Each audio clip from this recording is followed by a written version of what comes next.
effarant. Et les gens, quand ils discutent, c'est plus que ping-pong, c'est bam, bam. Et entre chrétiens, tout le monde lit ça. Mais c'est horrible. Et vous avez... Mais c'est phénoménal, cette critique qui est là pour démolir quelqu'un, parce que... Hein, et aujourd'hui, vous êtes là avec votre téléphone portable, c'est arrivé à notre président, au salon de l'agriculture, pour ceux qui... Parce qu'il lui avait échappé une parole qu'un président n'aurait pas dû prononcer, c'est vrai. Et donc, et tout de suite, ça fait le buzz. Et après, il y a du bashing. Et c'est absolument terrible. Et notre société vit avec ça. Et même les chrétiens vivent avec ça. Stop! Il faut arrêter ça. Il faut absolument arrêter ça. Parce que sinon, on est vraiment dans les voies de l'ennemi. Parce que l'ennemi, il est menteur et il est destructeur depuis le commencement.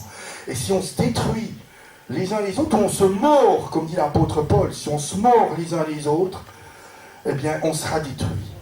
Et donc ça, le principe contraire, c'est justement d'honorer, au lieu d'abaisser, avilir, critiquer, voilà, diffamer, rabaisser, mépriser. Honorons, tenons en haute estime, encourageons.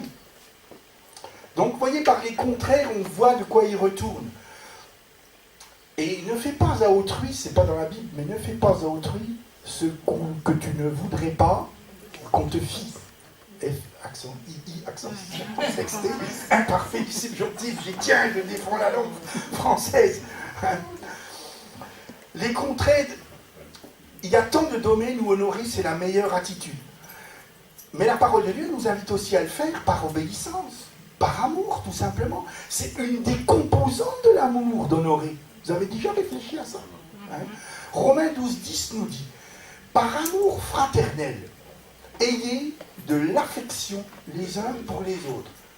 Par honneur, usez de prévenance réciproque. Voilà, ça c'est le programme pour les enfants de Dieu. Mais on veut passer maintenant sur honorer, parce que ça commence là, et tout commence là, honorer père et mère. Tu honoreras ton père et ta mère. Éphésiens 6, versets 2 et 3, dit « Enfants, obéissez à vos parents selon le Seigneur, car cela est juste.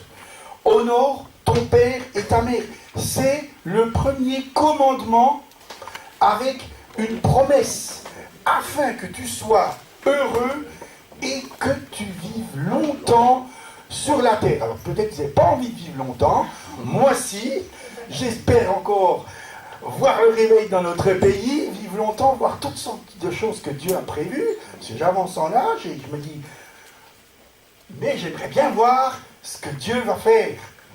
Et alléluia. Et pour ça, il faut honorer les parents. Et quand ils sont morts, vous honorez leur mémoire. Vous reconnaissez ce qu'ils ont été pour vous.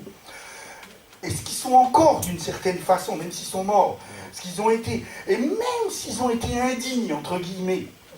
Reconnaître à travers un honneur volontaire que vous leur rendez la personne de Dieu. Qui est celui devant qui j'ai vu le jour. Et de qui je rendrai compte. Alors aujourd'hui, il y a des tas de conseils pour les parents, afin qu'ils sachent comment éduquer leurs enfants. Des livres, il y en a plein. Et il y a plein d'ouvrages de psychologie aussi pour ça. Et je dis, c'est pas une mauvaise chose, si on raconte pas des bêtises dedans.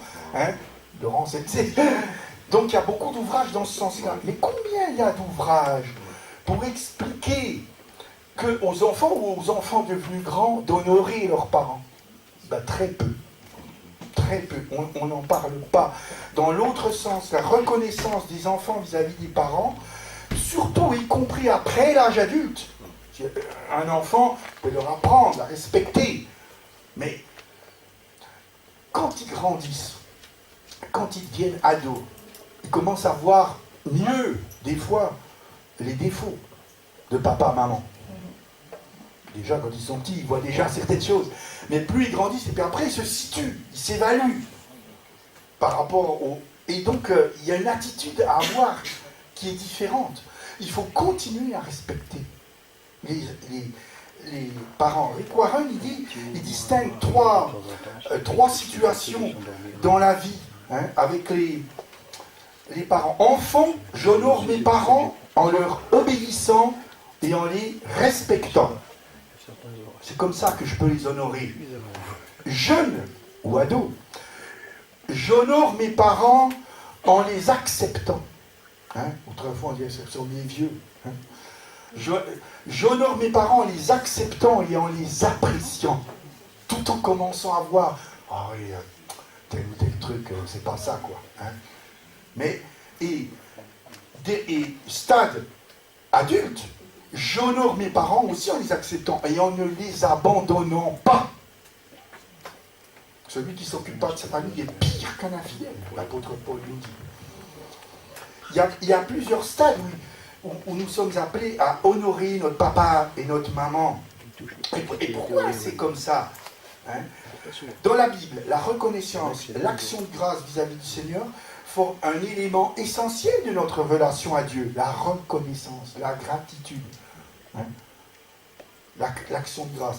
Et ça commence où? Ça commence dans sa famille, avec les gens qui sont près de nous. Honorer son père et sa mère, il y a 9 versets avec cette expression. Vous savez, on dit des fois, quand Dieu répète une chose 2 fois, c'est vraiment très important. Quand il a dit 4 fois, comme l'homme quittera son père et sa mère, parce qu'à un moment donné, on quitte son père et sa mère, et s'attachera à sa femme, et les deux ne feront ensuite qu'une seule chair, ça c'est 4 fois.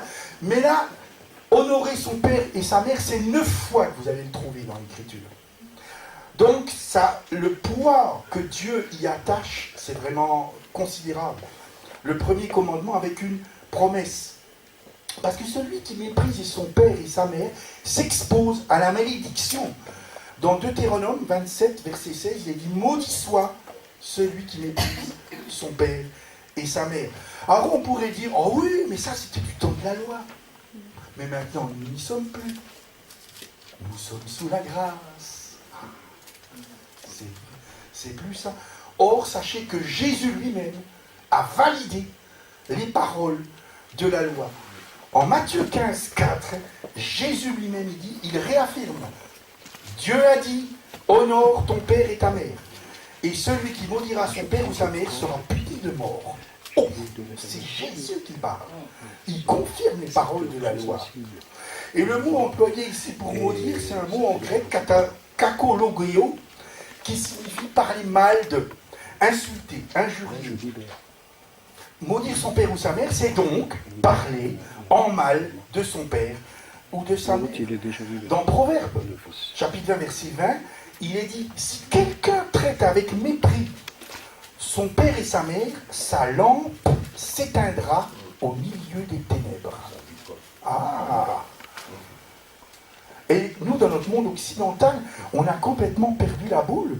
Parce que par rapport à ce respect des parents, si vous regardez sur d'autres continents, si vous regardez en Afrique, si vous regardez dans le monde arabe, il y a un respect des parents plus grand. Chez nous, qu'est-ce qu'on a fait de ça?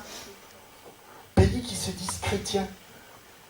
Pourquoi? Parce que la puissance de la rébellion est là, agit. Et alors, de quoi s'agit-il? Il s'agit d'honorer celui et celle qui a déversé son amour dans ma vie. Et ça, c'est un principe divin. Celui et celle qui m'a donné la vie mérite que je lui fasse honneur. Et c'est plus que d'ordre génétique. Parce que celles et celui qui ont pris soin de moi, veillé sur moi, se sont inquiétés, m'ont attendu patiemment, ont espéré pour mon avenir, se sont souciés constamment, parfois, nuit et jour. Ils sont partis de la maison, je ne sais pas où ils sont, est-ce qu'ils vont revenir? Et je mépriserai ses parents, je ne les honorerai pas. Il faut qu'on enseigne, dès qu'ils sont petits, aux enfants, à honorer et à choisir la voie de Dieu. Proverbe 22,6, instruit l'enfant selon la voie qu'il doit suivre. Et quand il sera vieux, il ne s'en détournera pas. Et il n'est pas dit d'honorer son père et sa mère seulement s'ils sont honorables. Paul, il a dit, ben oui, mon père, il avait fait la guerre, il était brutal, on sait ça. Et puis il était alcoolique, et dans nos familles, moi je n'ai pas que des images positives des parents. Mais, c'est pas parce qu'ils ont été honorables tout le temps. Le principe à respecter, c'est pas d'être respectueux en parole et en acte vis-à-vis des parents, c'est à cause de leur position. Dieu ne nous demande pas d'honorer nos parents en raison du fait qu'ils auraient été tout le temps honorables, mais en raison de leur position, non en raison de ce qu'ils font ou ne font pas. Est-ce que c'est clair, cette chose-là? C'est pas parce qu'ils ont fait ou ils n'ont pas fait. Parce que sinon, je les juge. Et vous savez, il y a des leçons à tirer de l'histoire de Cham. Vous connaissez l'histoire de Cham? Et le pauvre Noé, il avait bu un coup. Et comme il avait bu, il s'était mis tout nu. Et il y en a deux qui ont voulu couvrir la honte, la nudité de leur père. Mais le troisième, il s'est moqué. Cham. Et il y a une comment dire, Noé, il a prononcé d'une certaine façon une malédiction sur Cham, et elle s'est accomplie. Et c'est quelque chose qu'on voit, qu'on a vu après. Alors il faut qu'on soit respectueux des parents. Même Noé n'était pas respectable dans cette situation. Mais il a 2 fils sur 3 qui l'ont respecté. Vous voyez? Couvrir la nudité de son père.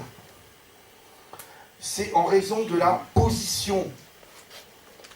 Et ça, c'est difficile à comprendre, parce que quand on est devenu dans un monde individualiste avec moi, suivant qu'on me fait ceci ou qu'on ne me fait pas, j'obéis ou j'obéis pas, je respecte ou je respecte pas, j'honore ou je n'honore pas. Non, c'est une question de position. La position, elle a à voir avec le respect de l'autorité. Tout commence à ce niveau-là. Et c'est précisément sur le respect à Dieu et aux autres que le diable s'est acharné. Parce pour détruire notre société, il s'est attaqué à ce domaine-là. Et il est en partie parvenu, il faut bien qu'on dise. Vous savez, déjà devant Ève, qu'est-ce qu'il a fait? Il a mis en cause l'autorité de ce que Dieu avait dit. Dieu a-t-il réellement dit? Ça, c'est scié à la base l'autorité que Dieu avait. Ça veut dire traiter Dieu, qui était le Père, le traiter de menteur. Commencer à dire sûr. Et donc là, c'est la position que nous devons avoir. Et t'as pas choisi ton passé. T'as pas choisi d'avoir le père et la mère que tu as. T'as pas choisi. Mais si tu laisses l'amertume grandir dans ton cœur à cause du comportement de ton père et de ta mère, il y a des situations désastreuses où les gens ils ont été victimes, où ils ont souffert de façon abominable. C'est une réalité. Mais malgré cela, si tu laisses l'amertume grandir dans ton cœur, tu finiras par maudire ton père et ta mère. D'abord dans ton cœur, puis après en parlant en mal d'eux à d'autres personnes, et en maudissant ainsi tes parents, tu compromettras ton avenir et peut-être celui de tes enfants. La mort s'introduira dans ta vie. Peut-être pas la mort physique, mais la mort par exemple dans les relations, la mort dans les projets, le manque de vision, etc. Donc une des façons d'aimer mes parents consiste à les honorer chacun pour sa part, père et mère. Pourquoi? Parce que les conséquences du mépris de nos parents finiront par atteindre tôt ou tard notre descendance. Ce que tu as fait, toi, tes enfants le feront. Cham a déshonoré son père, lui et sa descendance ont été maudits. Et si on suit l'histoire de la descendance de Cham à travers la Bible, on voit que ça s'est accompli. Cham, il est devenu l'esclave de ses frères. C'est ça la malédiction. Vous honorez vos parents quand vous leur pardonnez ce qu'ils ont mal fait, éventuellement, et même le mal qu'ils ont pu vous faire. Je sais, c'est pas facile. Et quand vous choisissez de vous concentrer sur ce qu'ils ont bien fait, et sur Dieu qui pardonne. Des fois, vous savez, autrefois, on ne savait pas comment aimer. Par exemple, Michel Allard, il a compris qu'à la fin de sa vie, alors que son père allait mourir, son père, c'était au Québec, il avait plein d'enfants, il était tout le temps parti travailler, puis il ne manifestait jamais aucun geste d'amour, de parole, voilà. Et il en a voulu à son père. Et Dieu lui a conduit à demander pardon à son père, alors qu'il allait mourir. Et il a compris plus tard qu'en fait, le père, ce qu'il a fait, en étant tout le temps absent, travaillant, il a fait ce qu'il pouvait, ce qu'il pensait faire avec les lumières qu'il avait reçues. Et il faut réaliser ça. Avec les lumières qu'on a reçues.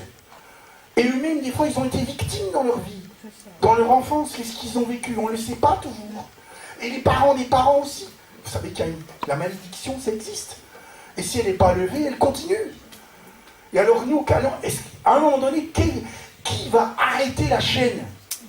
Si nous, en tant qu'enfants de Dieu, nous ne l'arrêtons pas, qui va l'arrêter? Stop à la malédiction. Alors, c'est pas pour autant qu'il faut vénérer les parents. Attention. Vous savez, les Asiatiques, notamment, enfin, nous, on en a dans notre famille, eh bien, on sait que vraiment, il y a une vénération pour les parents. Ça s'étend même aux ancêtres. Et donc, il y a une charge qui pèse sur les enfants par rapport aux parents. C'est pas juste.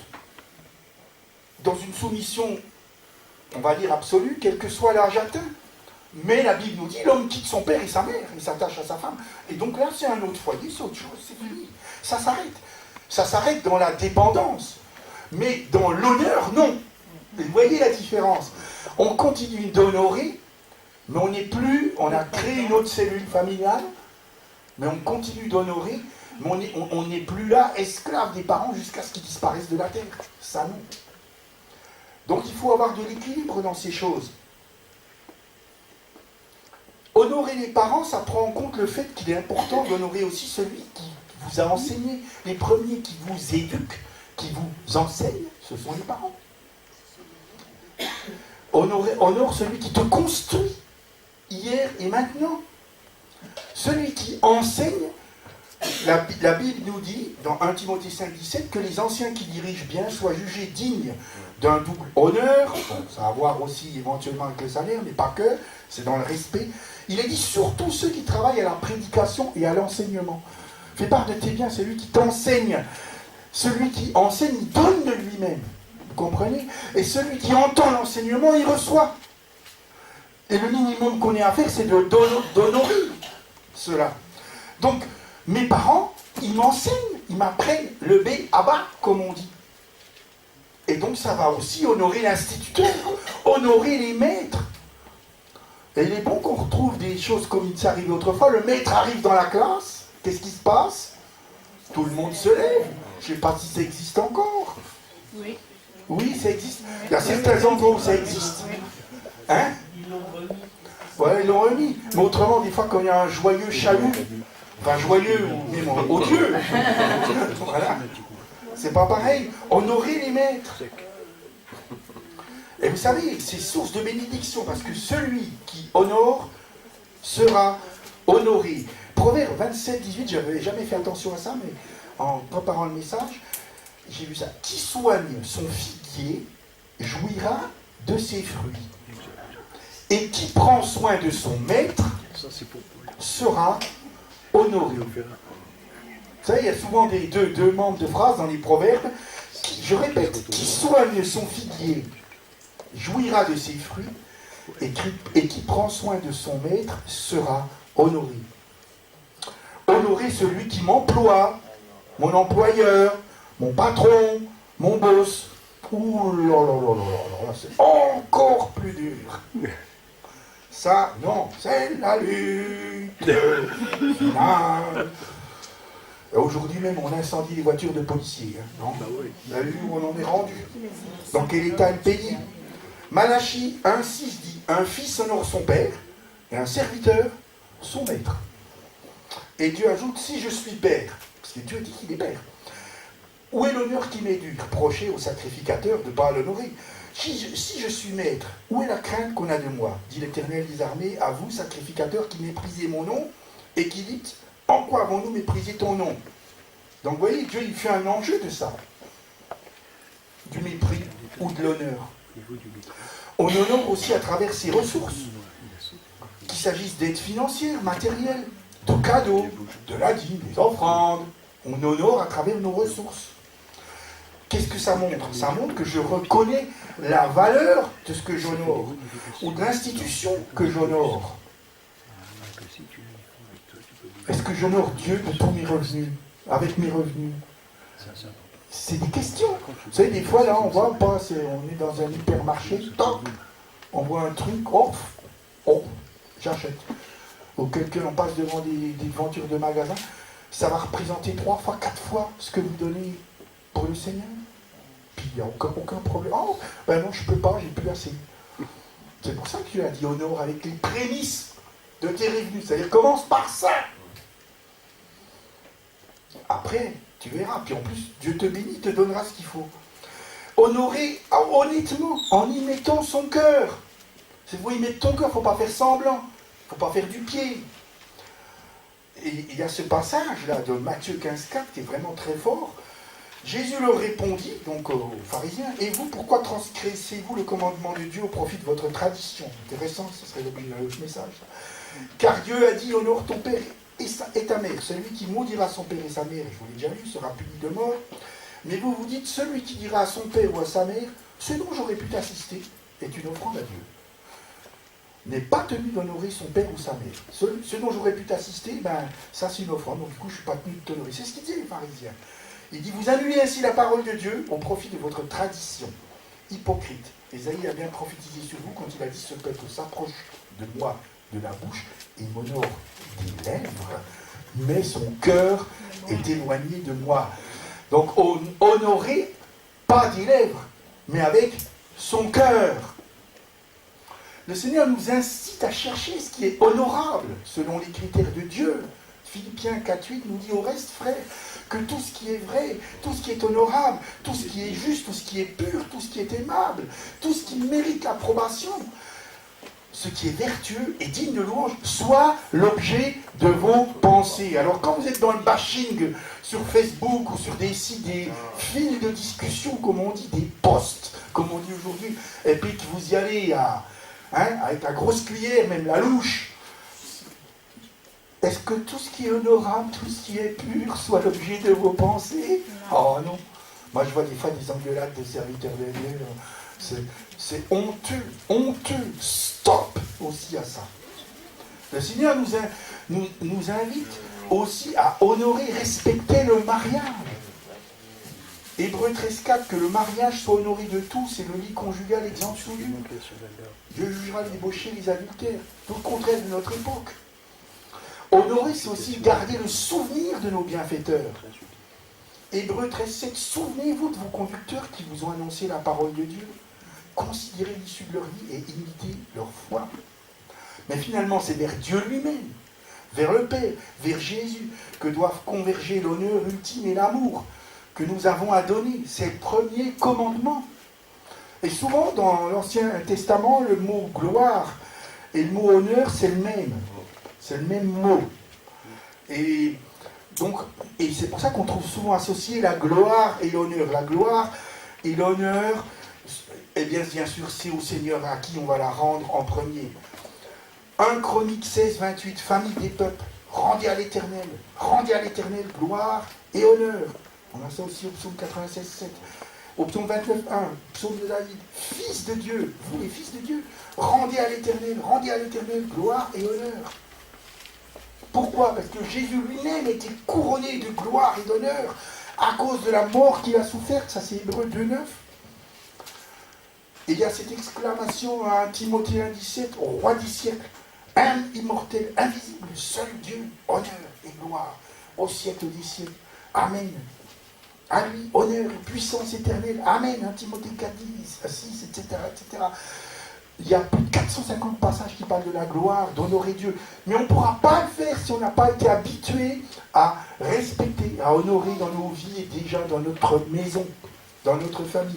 Comment vous pourriez honorer Dieu en maudissant vos parents? C'est pas possible. C'est pas possible. Et je veux encourager les jeunes qui y a là. J'ai vu, il y a des jeunes de la famille Munier.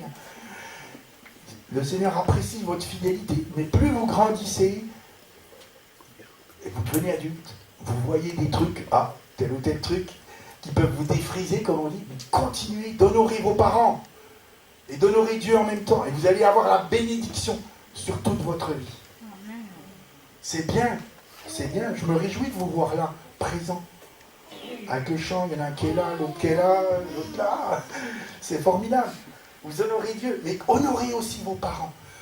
Même si vous dites, ah, tata, papa, maman, il m'énerve, si, ça, ouais, mais oui, mais on est des hommes, on n'est pas parfaits. Personne n'est parfait. On n'est pas parfait. Vous pouvez apprécier l'effort qu'ils font pour vous, apprécier leur sacrifice. Rick Warren, il a dit, il n'y a pas de parents parfaits. Et le respect pour l'autorité commence à la maison. Et ma façon de traiter mes parents affectera toute autre relation. Je ne peux pas développer, il explique pourquoi. Et il explique aussi comment, même quand on a vécu dans la douleur, on peut quand même bénir ceux qui nous ont apporté la vie. C'est très important. Je ne vais pas aller plus loin. Il y aurait tellement de choses à dire. J'avais noté encore beaucoup de choses. Vous pouvez faire des recherches aussi là-dessus.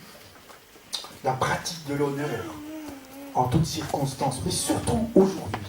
Je voudrais vous inviter à honorer père et mère. Et même s'ils sont morts, honorez leur mémoire. Et si vous avez encore du ressentiment dans vos cœurs, laissez ça. Je suis sûr que Paul a laissé ça de côté, avec son propre père. Et vous savez, là, vous êtes délivrés, vous êtes libérés. Vous êtes déchargés. Oui, ils ont été peut-être des mauvais parents, entre guillemets. Mais vous honorez. Et ça ne consiste pas simplement, voilà, à dire un mot comme ça de temps en temps. Il faut être concret, il faut être réel. Et quand ils sont âgés, venez les visiter, venez les aider, venez les soutenir. Laissez pas ça à la société, aux maisons, aux EHPAD, comme on dit maintenant. Les EHPAD, aux auxiliaires de vie et tout le tralala. C'est bien que ça existe. Mais en tant qu'enfant, on a autre chose à faire.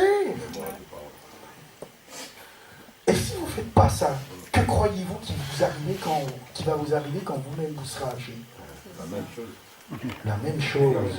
Parce que c'est un principe divin. J'aimerais bien qu'on se lève maintenant. Je voudrais que vous compreniez bien. Je ne veux pas juger, ou je n'ai pas fait comme ça.